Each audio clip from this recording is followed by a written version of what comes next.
Welcome back students. Last lecture में हम लोग डिस्कस कर चुके थे पॉलीपेप्टाइड्स के बारे में, peptides bonds and peptide linkages के बारे में। प्रोटीन्स को ओवरऑल हम लोग पढ़ रहे हैं। अब हमें पता चल गया कि प्रोटीन आफ्टर ऑल बनेगा कैसे। So let's take its definition first. A polypeptide chain with more than 100 amino acid residues having molecular mass higher than 10,000 units is called a protein.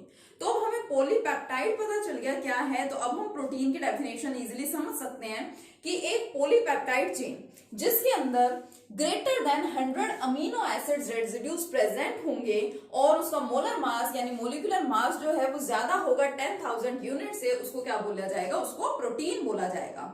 So now we will discuss about the classification of proteins on the basis of their molecular shape. Shape के basis पे हम लोग proteins को कितने different parts में classify कर सकते हैं। तो हम लोग मोलिकुलर शेप के बेसिस पे प्रोटीन्स को टू डिफरेंट पार्ट्स में क्लासिफाई कर सकते हैं। First one is the fibrous और it is also pronounced as fibrous, fibrous or fibrous proteins, and another one are globular proteins.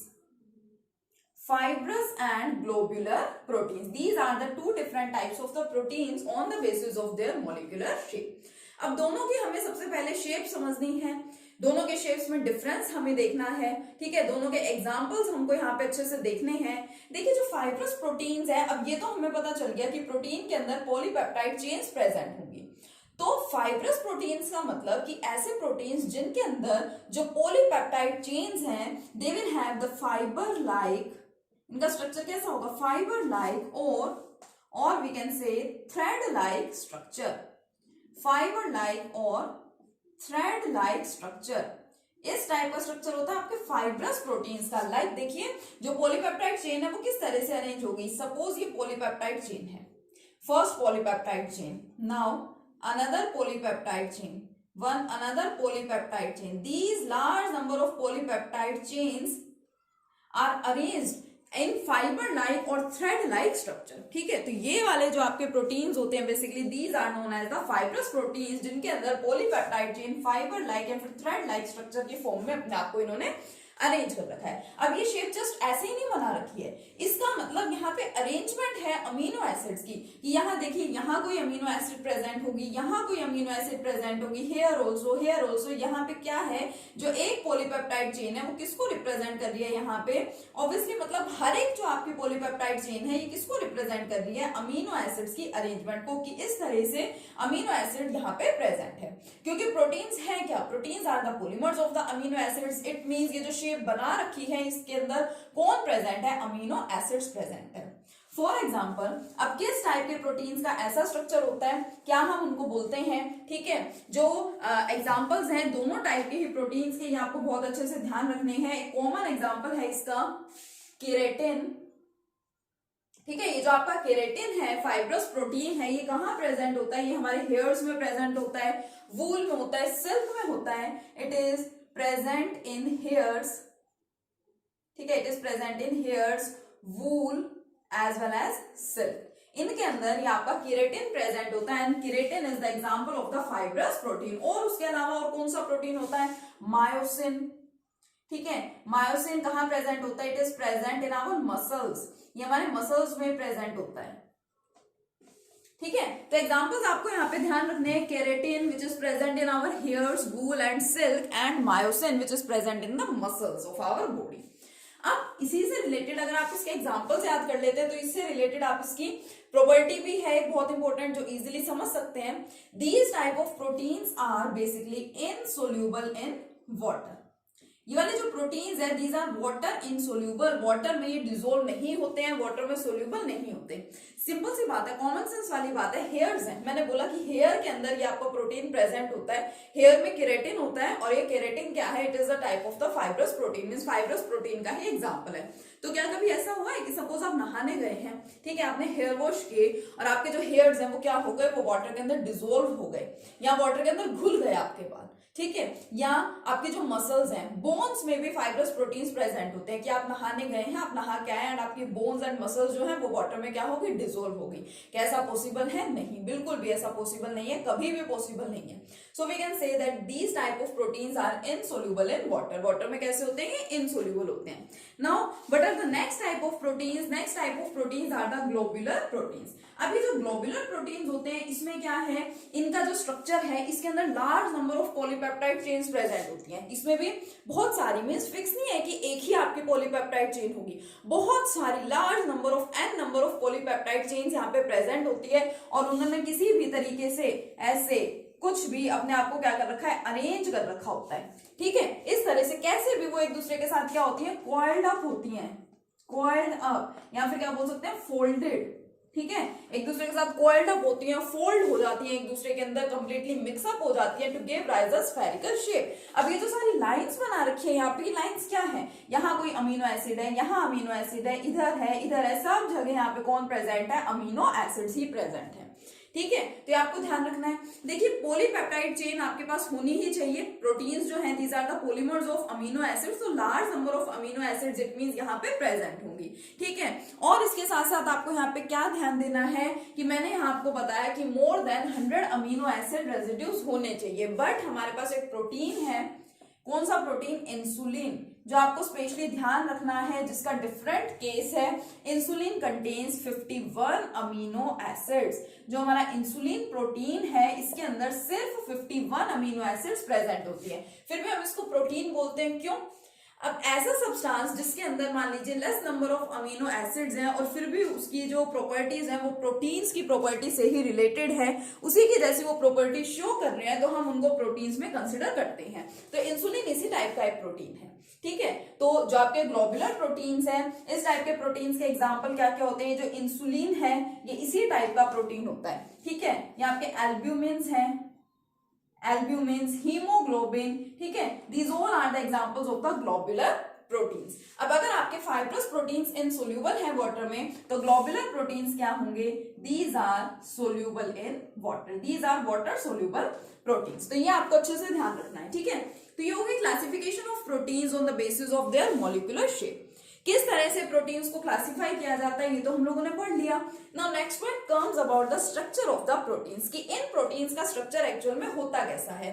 और प्रोटीन्स के स्ट्रक्चर को 4 डिफरेंट टाइप्स में, 4 अलग अलग तरीकों से प्रोटीन के स्ट्रक्चर को क्लासिफाई किया गया है। These are the primary structure, secondary structure, tertiary structure and the quaternary structures. 4 type के स्ट्रक्चर हमें यहाँ प्रोटीन्स के केस में डिस्कस करने हैं। चलिए बात करते हैं डिफरेंट टाइप के स्ट्रक्चर्स की। Primary structure, secondary structure, tertiary structure and quaternary structure. 1 degree, 2 degree, 3 degree and 4 degree structures of the proteins. देखो, प्राइमरी जो है it is the simplest structure of the proteins. ठीक है, primary structure is the simplest structure of the proteins. Proteins का सबसे simplest structure है। जैसे जैसे हम प्राइमरी स्ट्रक्चर के अंदर कुछ मॉडिफिकेशन करते जाते हैं, इसके अंदर कुछ चेंजेस करते हैं, थोड़ा सा कॉम्प्लेक्स बनाते जाते हैं, तो आपका सेकेंडरी स्ट्रक्चर बनता है। उसके बाद आपका टर्सरी स्ट्रक्चर बन जाता है, इसमें भी और फर्दर चेंजेस करते हैं और इसको कॉम्प्लेक्स बना देते हैं, तो लास्ट में हमारा क्वाटर्नरी स्ट्रक्चर बन जाता है। So this quaternary structure of the proteins is the most complex among the structures of different type of proteins.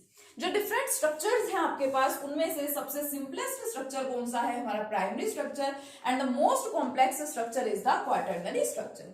Primary structure में क्या है, क्योंकि सिंपलेस्ट स्ट्रक्चर है, तो देखिए क्या है, इसके अंदर ऑब्वियसली पॉलीपेप्टाइड चेन प्रेजेंट होती है। तो मान लीजिए ये आपके पास एक चेन है जिसमें मैं सर्कल से रिप्रेजेंट कर रही हूँ किसको?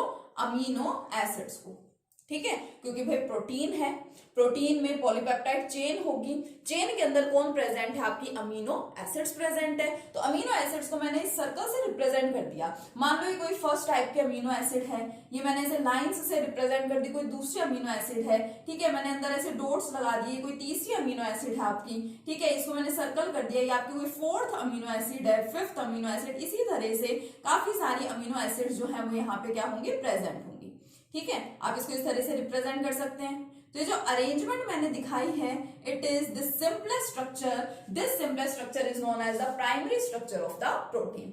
और एक पॉइंट हमेशा ध्यान रखें कि अगर हम इसके अंदर से अमीनो एसिड को चेंज कर देते हैं, सपोज आपने एक भी अमीनो एसिड यहां से हटा दी, उसको चेंज कर दिया, किसी दूसरी से उसको रिप्लेस कर दिया, मान लीजिए जैसे आपकी ग्लाइसिन है, it is your alanine, it is your valine, ठीक है, इट इज योर ल्यूसिन। तो अगर आप इन एसिड्स को लेकर के चल रहे हैं तो एक यूनिक प्रोटीन आपको मिलेगा, लेकिन अगर आप इनमें से किसी भी एक अमीनो एसिड को यहाँ पे चेंज कर देते हैं तो जो आपको प्रोटीन मिलेगा वो कोई दूसरा ही प्रोटीन होगा।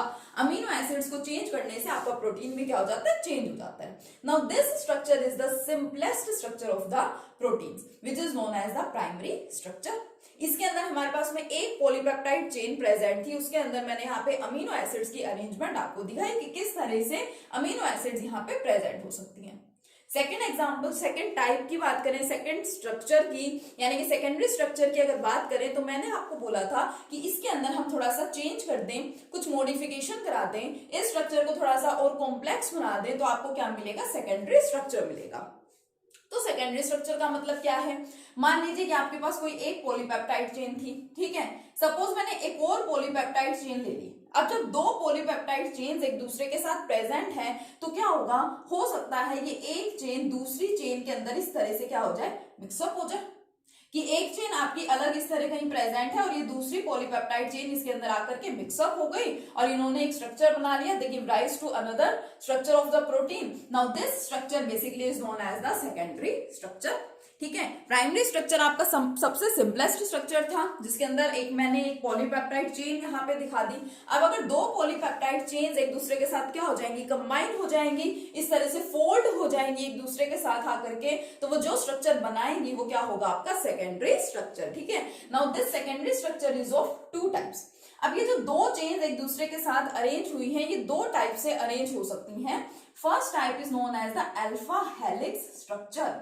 सेकेंडरी स्ट्रक्चर की ही फर्स्ट टाइप क्या है, alpha helix structure, whereas another one is the beta pleated sheets.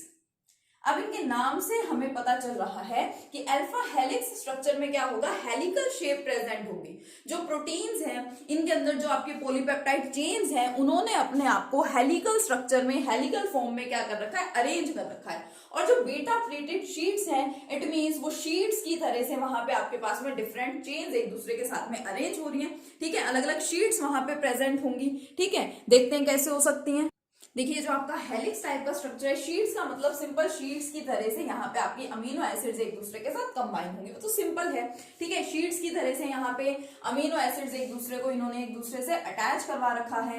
Helix structure की बात करें तो हेलिक्स मींस जो आप इस तरह का स्ट्रक्चर देखते हैं, ठीक है, ऐसे में लाइन दिखाऊंगी तो फिर आपको लगेगा कि ये सिंगल पॉलीपेप्टाइड चेन है, बट एक्चुअल में जब टू पॉलीपेप्टाइड चेन्स एक दूसरे के साथ फोल्ड अप हो जाती हैं, कॉइल्ड अप हो जाती है, तो कैसा स्ट्रक्चर बना सकती हैं, वो कुछ इस टाइप का स्ट्रक्चर बना सकती हैं, ठीक है।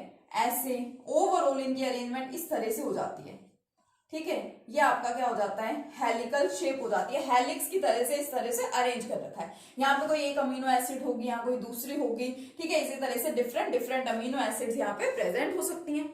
अब ये जो आपकी अमीनो एसिड है इसके अंदर कार्बोक्सिल ग्रुप भी होगा ऑब्वियसली, तो एक अमीनो एसिड का OH ग्रुप किसी और अमीनो एसिड के H ग्रुप से, जैसे आपका NH2 है उसके अंदर H ग्रुप जो है इसके साथ मिलकर के क्या बना लेते हैं, हाइड्रोजन बॉन्ड बना लेते हैं। तो सबसे ज्यादा इंपॉर्टेंट, क्योंकि देखो हम यहाँ पे बायोलॉजिकल कंसेप्ट नहीं पढ़ने हैं प्रोटीन्स का, हमें बिल्कुल बायो वाले टिपिकल स्ट्रक्चर्स यहाँ पे प्रोटीन्स के डिस्कस नहीं करने हैं, हम यहाँ केमिस्ट्री के अंदर प्रोटीन्स को डिस्कस कर रहे हैं, तो हमें प्रोटीन्स का कंपोजिशन वगैरह पता होना चाहिए अच्छे से, स्ट्रक्चर में किस टाइप की बॉन्डिंग एग्जिस्ट हो रही है, कि अगर डिफरेंट पॉलीपेप्टाइड चेन्स एक दूसरे के साथ अटैच हो जाती हैं, कंबाइन हो जाती हैं, तो किस टाइप का बॉन्ड उनमें प्रेजेंट होगा, किस टाइप के फोर्सेज ऑफ अट्रैक्शन उनमें प्रेजेंट होंगे। तो जो हमारा सेकेंडरी स्ट्रक्चर है, सेकेंडरी स्ट्रक्चर में जब दो पॉलीपेप्टाइड चेन्स एक दूसरे के साथ कंबाइन होंगी तो वो किस बॉन्ड की हेल्प से कंबाइन होंगी, with the help of hydrogen bond. उनके अंदर हाइड्रोजन बॉन्डिंग क्या कर रही होगी, एग्जिस्ट कर रही होगी। Okay, so this type of structure is known as the secondary structure of the proteins. Now what about the tertiary structure?